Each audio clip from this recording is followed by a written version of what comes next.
Eu inicio justamente apontando para a grandeza desse momento institucional, que consegue reunir aqui nesse auditório os integrantes da nossa comunidade universitária, dirigentes, professores, servidores técnicos e estudantes, nossos amigos e entes queridos, mas também autoridades importantes de várias esferas federativas e de várias instâncias de governo.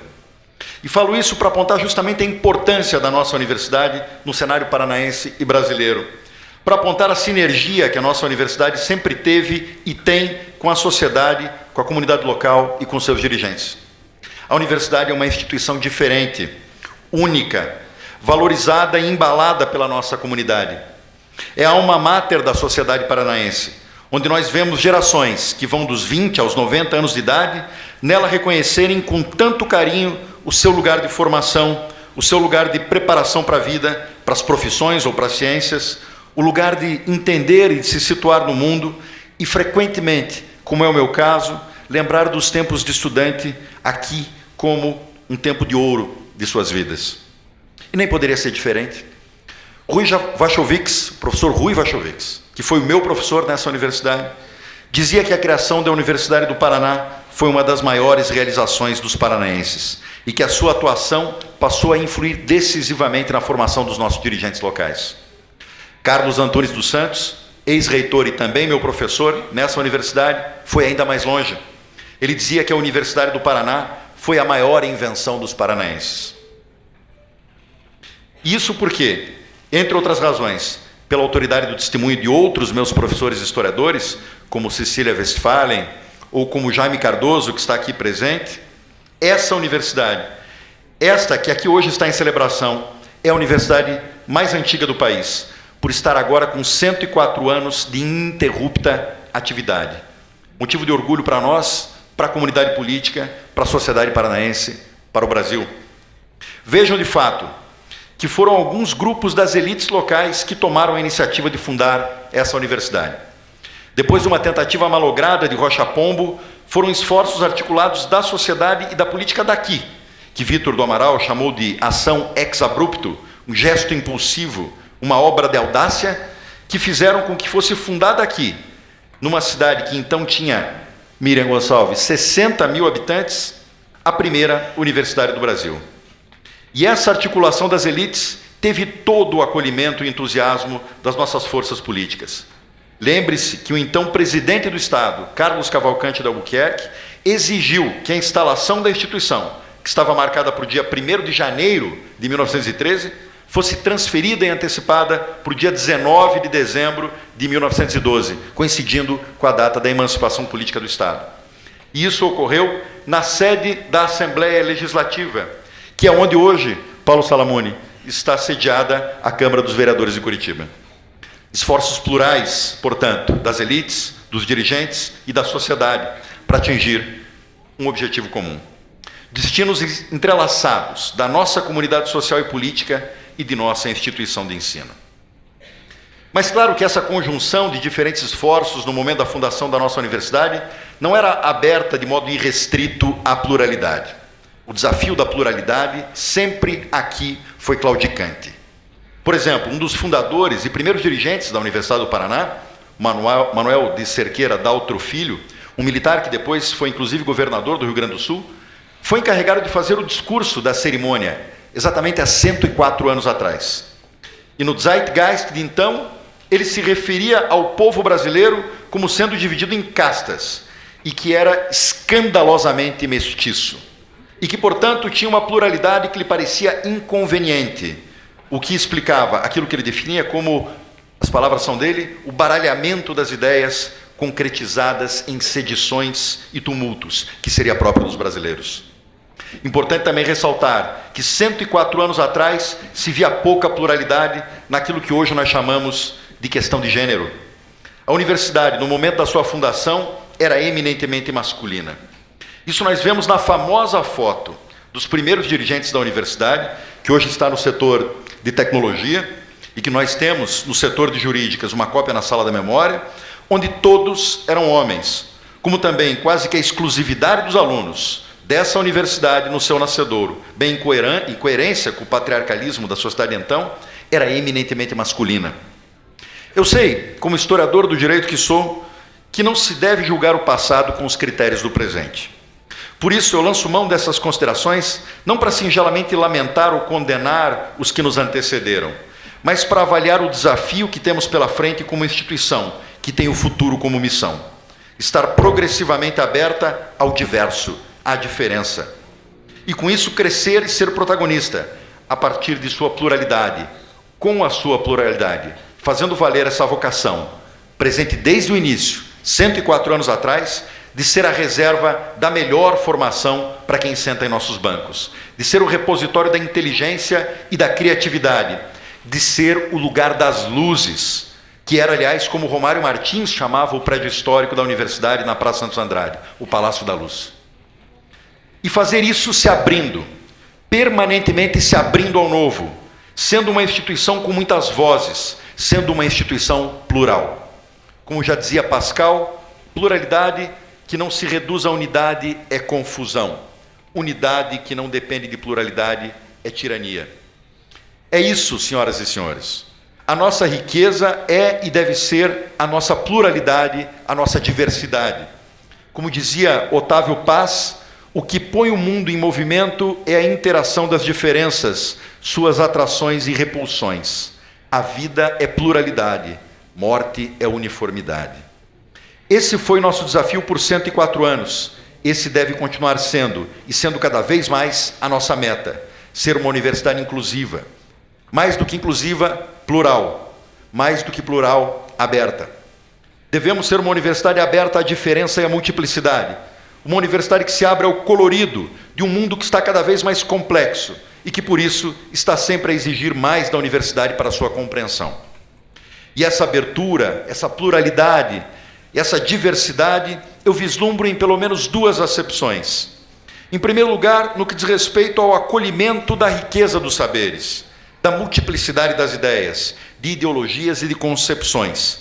Pois se a universidade se tornar dogmática, se o foco de produção do saber se colocar num lugar de verdade absoluta, se as teorias se tornarem intolerantes, se a universidade se reivindicar possuidora de uma só voz, desvalorizando qualquer outro timbre que não lhe pareça familiar, então será certamente o início do fim desse lugar, que deve ser o gerador e difusor principal do conhecimento na sua acepção mais plural e tolerante. Acolher a pluralidade dos saberes é riqueza. Manejar instrumentos variados de leitura e de diagnóstico é abertura.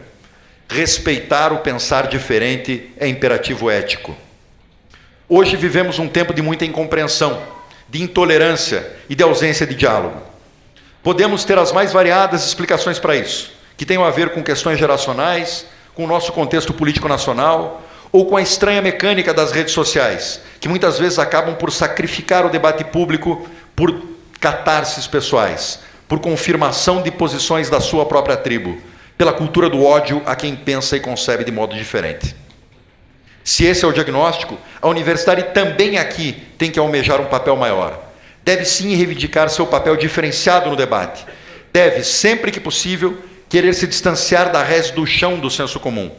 Não deve renunciar à tarefa de pensar sem amarras e sem embotamento. A palavra diálogo deve ser o nosso fio condutor.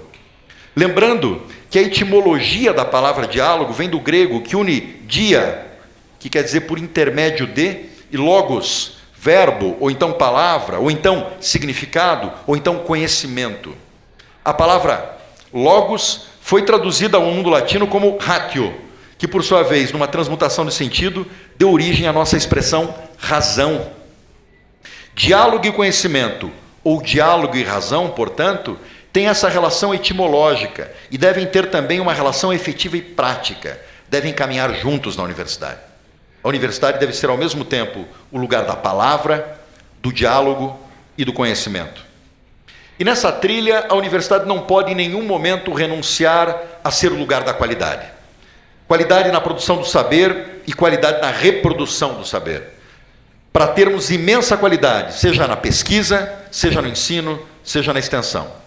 Temos que problematizar e, se for o caso, criticar a sistemática das avaliações institucionais, seja na graduação e na pós. Mas temos, sim, que ver efetivados os melhores resultados possíveis da nossa universidade, segundo todos os índices disponíveis. precisamos crescer, precisamos ser referência, mas precisamos também almejar sermos referência. Faço aqui, então, um apelo a toda a nossa comunidade universitária. Sonhemos alto.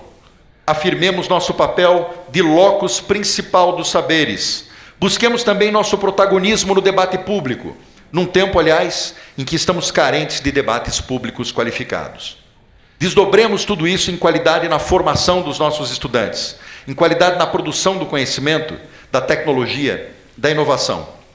Façamos isso, afinal, reivindicando o nosso protagonismo social, que não pode jamais ser esquecido, e reafirmando com isso o imenso orgulho de pertencer a essa instituição e de construir, no dia a dia do nosso labor, a principal instituição superior de ensino e pesquisa do Paraná. E que isso não seja confundido com elitismo. Devemos simplesmente fazer desabrochar aquilo que a sociedade espera de nós, e devemos fazê-lo com nossas melhores energias e com nossa maior competência. É essa a satisfação que devemos à sociedade em que estamos inseridos. É esse o nosso destino. Vamos cumpri-lo. Mas eu falava em pluralidade, diversidade, e falava em como isso deveria ser visto de duas formas diferentes. Além dessa que acabei de mencionar, da abertura acadêmica, da riqueza das concepções, da tolerância epistêmica e ideológica, eu tenho convicção que devemos igualmente cultuar a cada instante a nossa pluralidade e o nosso colorido interno. Temos que estar sintonizados com as demandas da desigual sociedade em que vivemos e, por isso, estarmos abertos às várias formas de contribuir para a diminuição dessa desigualdade em todos os níveis que nós conseguirmos. O cultivo incessante da qualidade dentro da universidade não é e não deve ser incompatível com a ampliação contínua dos canais de cidadania e inclusão. 104 anos atrás, como eu dizia, foi formada uma instituição pelas nossas elites locais. Foi forjada essa instituição masculina, que em seu discurso, no seu ato fundador, lastimava o baralhamento das ideias pelo escândalo da mestiçagem. Muitos caminhos já foram trilhados para ajustar o legado dos nossos fundadores aos novos desafios do nosso tempo. Mas ainda há muito a ser trilhado, e estaremos atentos a isso a cada instante. A UFPR deixou de ser uma instituição das elites, ou uma instituição somente das elites. Hoje, com quase 36 mil estudantes e em fase de expansão, seja em Curitiba como no Paraná, temos um ingresso plural e diversificado. Concorrem para entrar na nossa universidade cerca de 55 mil candidatos para o vestibular, e nas vagas do SISU, mais de 75 mil candidatos. Inclusive, em função da lei federal, que prevê as cotas étnico-raciais e as cotas sociais, para não mencionar o vestibular indígena. Agora, ao contrário de 104 anos, a diversidade não é mais vista como um escândalo, mas sim como um colorido plural, pulsante e belo, que dá mais vida cidadã à nossa instituição. Hoje temos cursos dos mais variados tipos, inclusive muitos destinados à requalificação profissional e tantos em período noturno. Com isso, temos cada vez mais a responsabilidade de nos comprometermos com políticas públicas inclusivas, com respeito às diferenças e com a diminuição das desigualdades.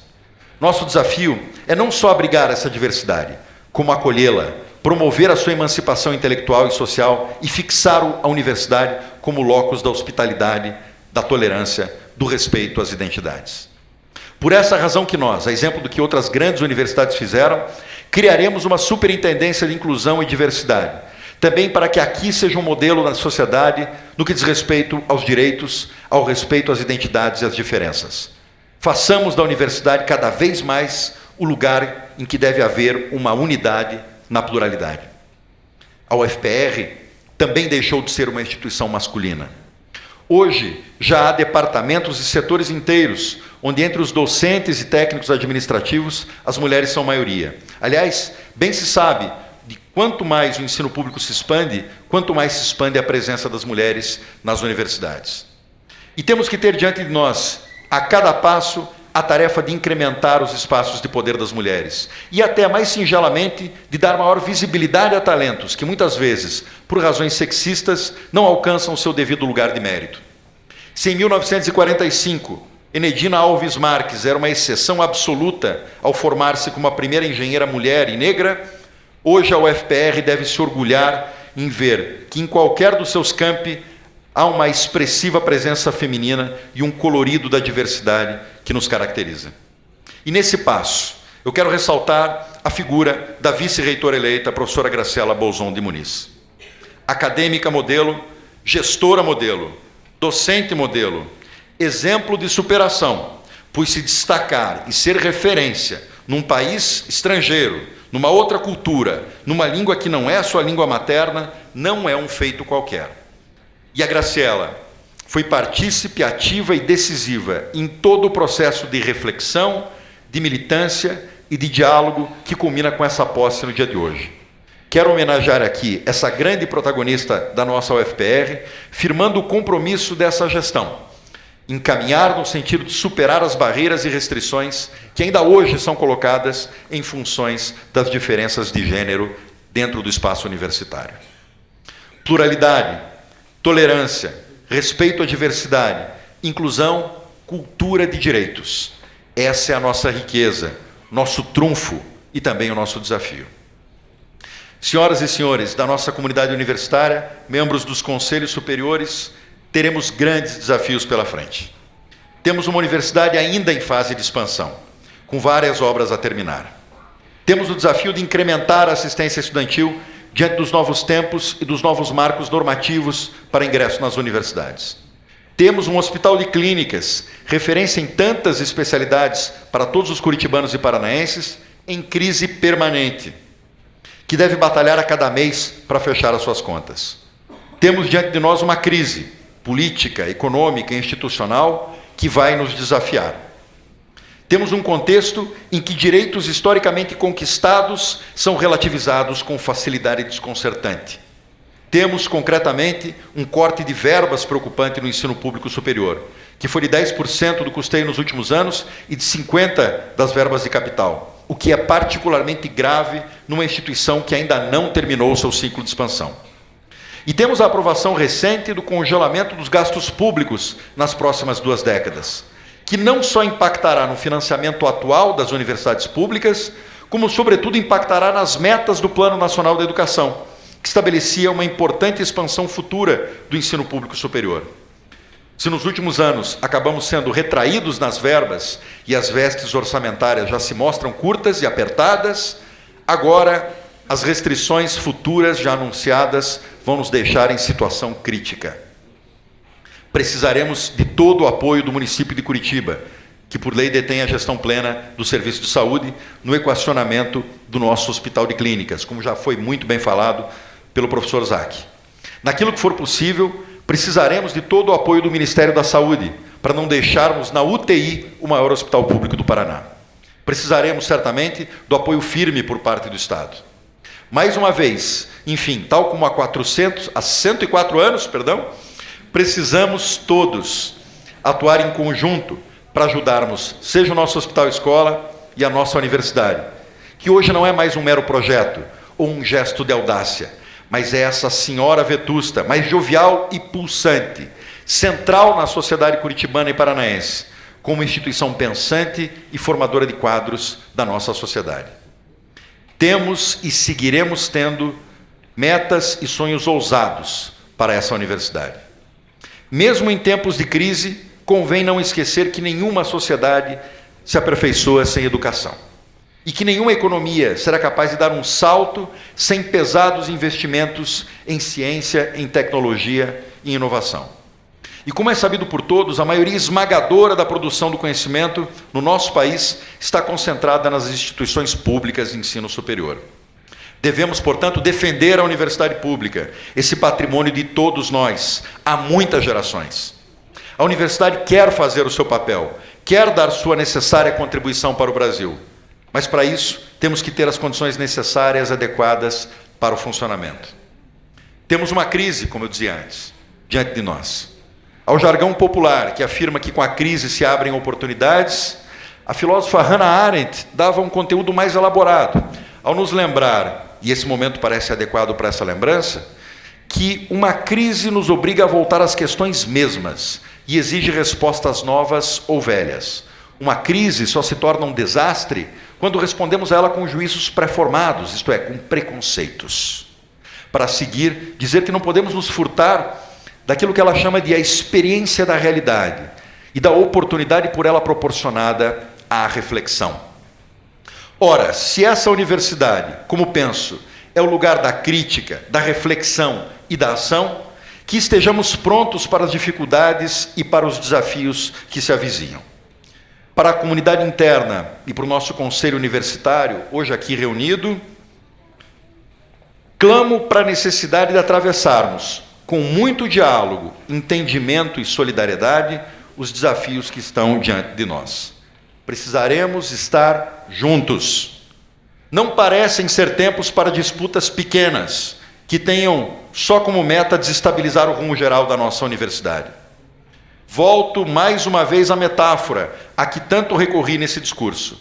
Precisamos saber nos comportar como uma unidade dentro da inevitável e necessária pluralidade. Precisamos lutar para consensos dentro do saudável e natural dissenso.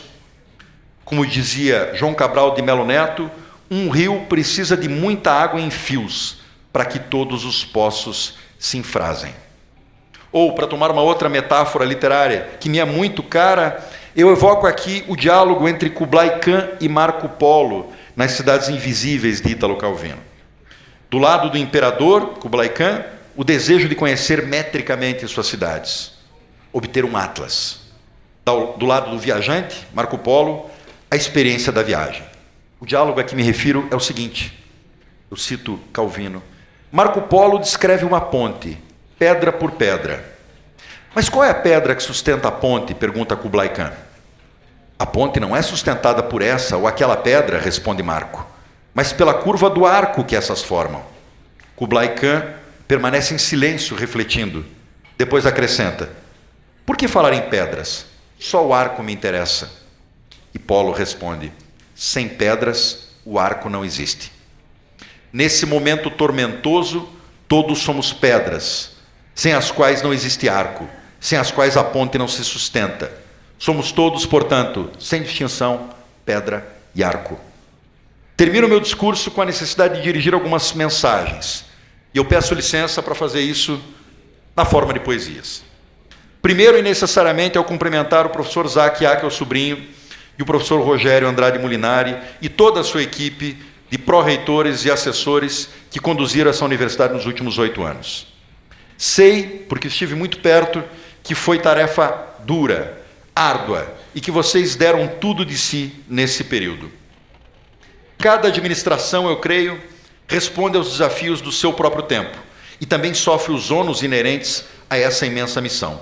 Sobretudo, como foi o caso de vocês, quando isso ocorre por 2 mandatos, por um longo período. E o tempo da gestão de vocês, indubitavelmente, foi de muito crescimento da universidade. Tenho certeza que o tempo, esse compositor de destinos, tambor de todos os ritmos, como diz Caetano, fará devida justiça a vocês, como fez a tantos outros reitores, vários deles aqui presentes, que ajudaram a edificar a grandeza da nossa universidade. Eu deixo aqui, Isaac, Rogério, o trecho de uma poesia de Carlos Drummond de Andrade, que, aliás, eu usei no meu discurso de entrega do cargo no setor de ciências jurídicas há poucos meses, que me parece servir como uma luva para a ocasião. Amar o perdido deixa confundido esse coração, mas as coisas findas, muito mais que lindas, essas ficarão.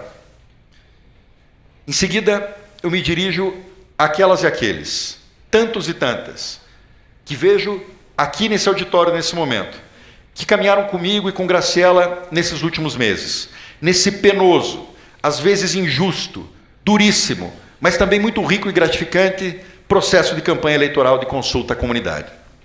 Aos tantos e tantas estudantes, servidores e servidoras técnico-administrativas, professores e professoras que caminharam juntos, que foram solidários e amigos na caminhada, que só tinham um sonho e uma meta, buscar um futuro radioso e bonito para a nossa UFPR, realizar a vocação da nossa alma mater. A esses tantos e tantas, cuja amizade descobri nesse ano, a esses entusiasmados viajantes, relembro um poema da nossa Helena Collodi. Já se apresta o navio, a marujada canta, marulha e arfa ao mar, o céu palpita. Deixa esse continente inóspito que habitas, issa teu sonho, vela branca, em altos mastros, e singra, solitário, rumo aos astros. Nem tempos, nem espaço a perturbar a viagem. Navegas ao sabor do pensamento por águas infinitas. E, finalmente, aos que a partir de agora irão estar no fronte, aquelas e aqueles que vão estar mais ao meu lado, aquelas e aqueles que acabaram de renunciar a boa parte da sua vida pessoal, para aquelas e aqueles que dividem mais de perto comigo as vertigens que antecipam essa jornada que começa hoje, para aquelas e aqueles que colocam, como eu, no mais alto patamar as expectativas do nosso sonho, o sonho de uma UFPR grande, uma UFPR muito grande.